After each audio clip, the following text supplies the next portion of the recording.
Welcome to the FCIAC football podcast. I'm Dave Rudin, and we are at the midway part of the state football season. Kind of weird coming off a bye and having games last week. And right now we're at the 50% mark, but we're halfway home. And I was looking over at the seedings. It's kind of crazy, but if the state playoffs started today, there's like 8 or 9 FCIAC teams that would qualify. So it's kind of funny because people are saying a little bit it's a down year. And I thinking about it a little bit more. I don't know that it's a down year. I think last year was up year. I think last year might have been maybe one of the best years ever. And so if you compare it, maybe it seems down. This is probably like what it was like before last year. So the FCIAC's off to a great start, and we're coming off. There weren't a lot of great games this past week. Probably definitely the best was in Greenwich, where Greenwich kept trying to get 2 scores up on St. Joseph, and the Cadets, like has been the case all season, wouldn't die. And a back and forth game, and Greenwich finally came away with a big 36-26 win where they didn't want to go in. It would have been a tough situation for them to go into the midway part with 2 losses. And I think even in defeat, St. Joe's enhanced its reputation as they may have a small roster, but they got quality kids there. But another interesting game turned out to be a good game was over in Westport in homecoming, where Staples came away with a 42-21 win over Danbury. And Staples, I don't know how to describe Staples. They're like a good team that doesn't get credit for being a good team. I don't know how to describe them, but my guest probably can help me in that area a little bit. Try to get him on 2 weeks ago, and after a big win over Trumbull, and we had some scheduling difficulties, but he's here with me today. And Adam Behrends, Staples football coach, thanks for joining me, and congratulations on a great first half of the season. Thank you. Thanks for having me on and taking the time out. You're sitting at 4-1 right now. What are your general thoughts on the first half of the season with your team? I think we still have a lot of stuff to clean up, but happy with how the last game turned out. They had a lot of talent on that team, a lot of really good athletes. So get a lot of our kids back too for some injuries. So hopefully it's coming together at the right time. Do you feel the state poll came out today? We're taping this on Monday night, and state poll came out, and I think you're like 16th or 17th on there. And, I looked over who's ahead of you, and nobody who's ahead of you had more than 1 loss. But even last year, I remember, I don't know if I ever voted you in the top 10, but I know I definitely had you in the top 15 a bunch of times. And I don't know if you guys ever got to that point. Do you ever feel like, you guys aren't getting much love there? You can definitely use that stuff to motivate the kids, but at the end of the day, and I'm sure you do. Yeah. It doesn't really matter till the end of the year. I'm human. I look at it, but I don't get too worked up about it, and the kids don't really either. It just kind of gives us more fuel to the fire. I don't know if you had a vote in the poll. You think you're one of the 15 best teams in the state right now? I'd like to think so. I got to see a couple of times, and it's I'm trying to pinpoint what it is. Like you've never had like the superstar player. You just always have had a whole bunch of really, really good players. You guys are just like steady. You're just like a steady ride the wave kind of team. I don't think people really remember that you went into Thanksgiving. Thanksgiving last year was a playoff game, a playoff play-in game with Greenwich, and that game went right to overtime. And I think because it's Thanksgiving, and everybody then goes right into the state playoffs. Maybe you guys didn't get your due for having a great season like you did, and playing a great game against Greenwich. Yeah, that was a tough way to go out, but we ended up not making the playoffs, so I could see how people really wouldn't give us a lot of due or a lot of attention. So what do you like best about your team right now? Honestly, the camaraderie. The kids are really close. I know COVID sucked for everybody, but I think it made us a lot closer as a team. And I think we have a lot of depth this year, and I think COVID helped with that as well. We split our practices that year, so we'd have a varsity practice, and then after that, we'd go out and take our JV kids, and the coaches did a really good job of coaching everybody that year. A couple of coaches have talked about this. You probably have talked about it more than any, though, just in terms of the COVID year and getting something out of it. And even you had that 4-game season that that with, the youth football leagues helped set up, and a couple of other, I know Mitch Ross at Ludlow's brought it up. A couple of other coaches have, but that, while everybody kind of looked at that as a wasted year, you guys felt like you got something positive out of it. Yeah, it was only 4 games, so it doesn't seem like a very long season, but I think people forget about all the practices that you had also leading up into that game. So I think the teams that were in that league, you ended up getting, 2-3 months of football that a lot of teams didn't get, and there wasn't a 2-year layoff before playing a football game like, unfortunately, a lot of teams had to deal with. What about, first of all, your offense? I mean, you're scoring points. You're just scoring them in bunches. What did you expect this offense to be as strong as it is? We had high expectations for us. We had a really good year on the JV level last year. Caleb played really well in that, and we thought we'd be deeper at some positions this year. And again, we might not have had a lot of starters returning, but we had a lot of kids that did get experience, whether it be in the JV games or as like rotational guys on varsity. Yeah, it's funny because you lost Ryan Thompson, who did everything you could ever ask for a quarterback. He was like a 20-tool quarterback, and you say, how's it going to get any better, or how's it going to even stay as good? And with Caleb, so far it's stayed as good. His stats are really, really impressive so far. Yeah, I've been fortunate with Ryan and then Caleb, and we've got some good younger kids in the program too. So I've definitely lucked into having some good ones since I've been here. So, I mean, Caleb's only a junior. You got more behind him. Staples going to be quarterback high. Replace New Canaan as quarterback high in the FCIAC. We're working on it. I didn't even realize till just checking that Caleb's only a junior. So he's completing 64% of his passes, and he's got 10 touchdowns. And part of the success, I don't know, you may have the best pair of receivers. I've seen a lot of teams. I don't know if anybody's got a Tyler Clark and a James Hillhouse playing for him, but those two guys have just been lights out for you so far.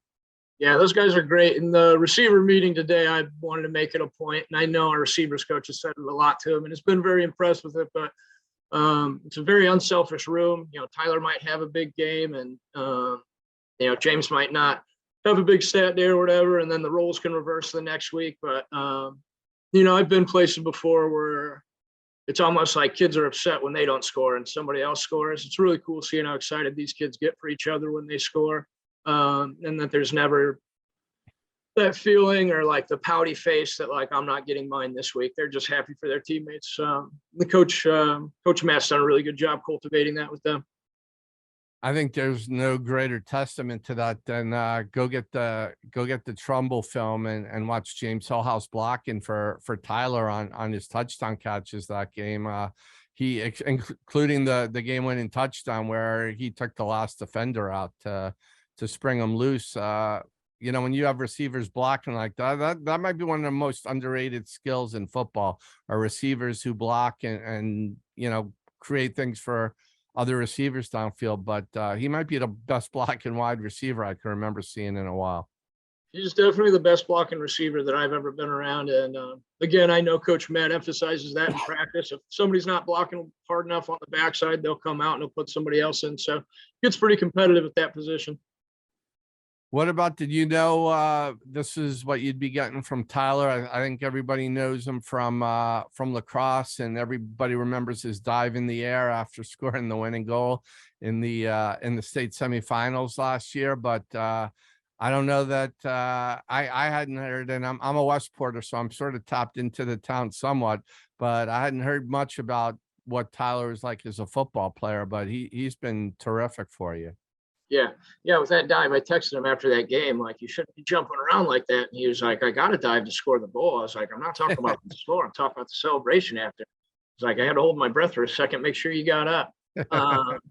Yeah, no, he's shown flashes ever since he's been in the program. But you really saw what he could do with the ball in his hands.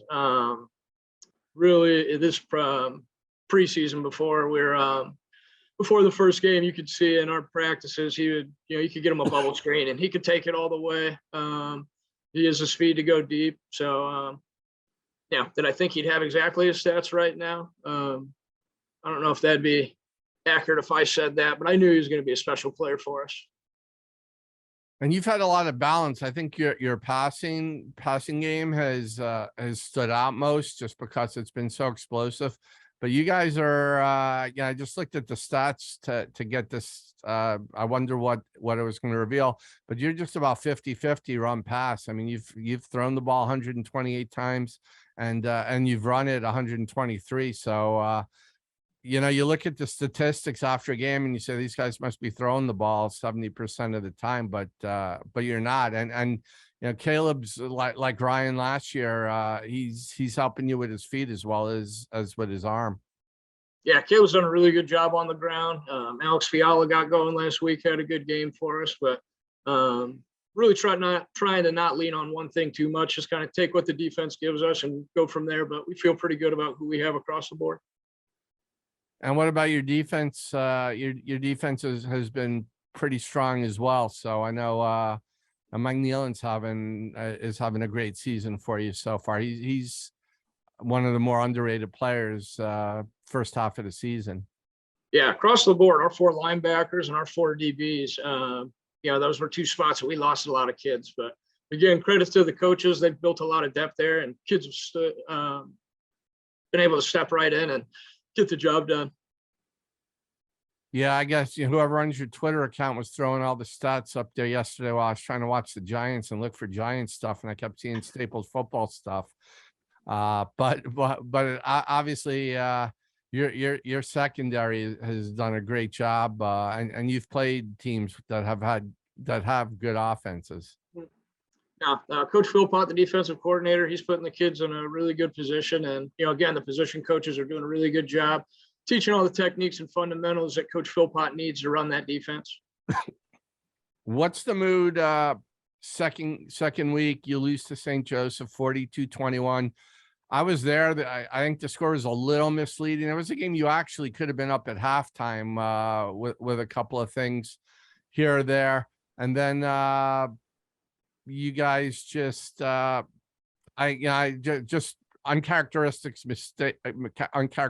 mistakes in the second half. What was your thoughts coming off of that game? Like you said earlier, they've got a small team over there at St. Joe's, but it's a good football team. They're, like I said before, they're well coached. Their kids always play super, super hard. We thought there was a lot of self-inflicted stuff in that game, so everybody just kind of had the mentality, we got to get back to the drawing board and just be very intentional about the practice plan, what we're working on in practice, and then the kids executing those things and not thinking they can just roll out to practice and get better by being present, but that they really got to put in the work. St. Joe's has kind of been a thorn in Staples' side the last few years, and it's usually been at the very end of the season where you've needed the win. So is this you never want to lose, but if you're gonna get a loss early in terms of was there anything good that came out of the loss? Let's put it that way. I said that to the coaches, like, I don't want to lose a football game, but you don't want to.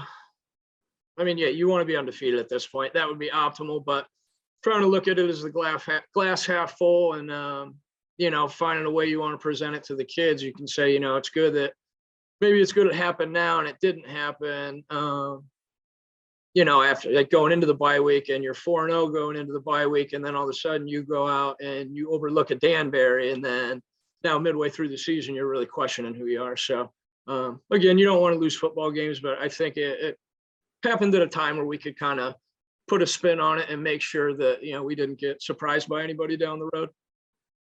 And then if that was a disappointing loss, and 2 weeks later you're back in Trumbull, and this time against Trumbull, and in one of the wilder games, you come away with that 36-29 win after Trumbull had gone ahead on you late and made a 2-point conversion. What did that game do for you? I think it really showed the kids' resiliency, and you're going against an undefeated ranked team that's they're a good football team too. So it was good to be put in a hostile environment, have multiple situations where you get some adversity thrown at you, and have the kids maintain their composure and end up coming out on top. You've been around here for a while now. Your background before, for people who don't realize, is you're at IMG before you came to Staples, and you're from Iowa. So what's your impression now that you're fully ingrained here in the FCIAC about football in the FCIAC in Connecticut? I definitely think the FCIAC has the strongest conference in the state. It's really good football. It's competitive. Being an IMG, when you go into, looking back at it, at times I wonder how much or how fun it actually was when you go into somewhere and you've got 40 Division I kids and they might have 3. I like how competitive it is here, and you can't really go into any week and overlook any of the opponents. Are kids like non-IMG kids? I mean, the IMG, you just got like everybody that's going to be going to major places. Are kids who are either working really hard just to try to play Division III and extend their careers, or maybe not going to the top programs? Are they any different in any way from a football sense? In regards to here, the kids down there that might be just here, just in terms of you go there, you're going somewhere pretty good right down there. Where around here you got a lot of kids. We're putting more and more kids at higher levels, and I mean we're putting a lot of kids in Division III, and I get upset when people make it sound like if you're playing Division III you didn't succeed because Division I is the measuring stick, with not. But just any different, you get the same kind of kids, a lot of them that are working hard because they want to be able to play after high school. They don't know whether they're going to get that opportunity or not. Yeah, the thing that's actually impressed me the most up here is some of the role players that you'll have who have zero interest in ever playing of college football, but will show up in the morning workouts at 6:15. Empty the tank every single day at practice. That's been really impressive up here. But yeah, a lot of our kids that are gonna go play D3 football are interested in playing D3 football. Those kids work just as hard as some of the Division I football players that I've seen.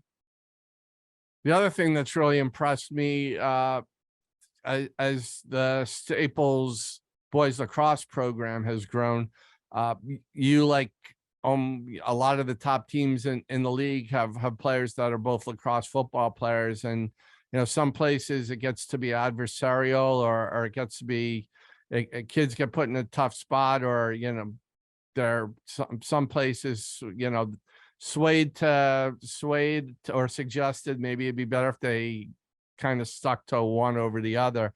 You guys, you and Will over with the cross program seem to work really well together, and it's almost like football and lacrosse are two ends of the same stick. Now we communicate a lot with that. Coming up here, I realized pretty quickly that if you try to force kids to do one, whether it be you're either playing football or you're playing lacrosse, or you're only playing rugby or you're only playing football, it'd probably cut our team like down to like a third, where you might only have 40 kids out there. And if that was the case, you're not going to have a Tyler Clark, you're not going to have a Michael Nealon out there. So we communicate a lot back and forth, just in terms of if we're in season and he's got something on a weekend, going with lacrosse, we'll communicate with each other like hey, can we kind of like not have him participate, and vice versa. When kids do 7-on-7 or anything like that in the spring, I'll go to him and just say, what kids would you prefer not be doing 7-on-7, because we don't want to get them banged up for their main sport. And So then at that part of the year, then I'll hold those kids out any of the football stuff. So we'll try to get them to go and still be present. They just won't participate. So there's not a risk of injury. Coaching football in Connecticut, was there any difficult transition for you? Was there anything that took you a little while more than you thought just to get used to? Yeah, you have to think a lot more. The playing field's a lot more level here than it was there. I joke with people, but it actually happened. We would call like a scheme where we could only handle blocking 5 guys down in Florida, and we wouldn't get out of the play and we'd still run it, and they'd have like 8 people in the box, but the running back that's going to Alabama would still score an 80-yard touchdown. Whereas here, like I said, there's really talented football players in the state, and especially in this league, but there's not that huge gap that we had down there where we can just have better players than everybody and just throw it deep to the kid that runs a 10-200 every time. And we're talking, I'd known this before, but we're talking before we started recording this, the new starting quarterback at Notre Dame right now, I'm sure everybody who would be watching this knows, is Drew Pyne from New Canaan. And you had a history with Drew before, and sort of introduced you to the FCIAC before you even got here. Yeah, his brother played for us at IMG. Drew was actually our ball boy, and he would come down when he was little and train with me while he was staying to watch his brother's games. And I woke up at would have been 8:30, so I could catch the 9 o'clock start to the Thanksgiving Day game that he played against Darien. I want to say it was his freshman year. So on the live stream. That was your first introduction to the FCIAC. What was Drew like young? What was Drew like as a ball boy? I know one thing, he was really polite and No, he was awesome. And he loved it. You could tell. Shea Patterson was our quarterback for one of the years, and you could tell that Drew tried to emulate a lot of the stuff he did. And you can still see a lot of that in his game now. Yeah, it's fun watching, kids you saw here go on and have any kind of success, but especially, seeing somebody that's playing the featured game on a Saturday night, and he hasn't, in terms of the size of his head and ego, he hasn't changed a bit since he was here, and he never had a big head when he was here. No, he's the kind of kid, he always responds back to texts. He'll give you a call whenever he's free. Him and his whole family are the salt of the earth. Yeah, no disagreement at all here.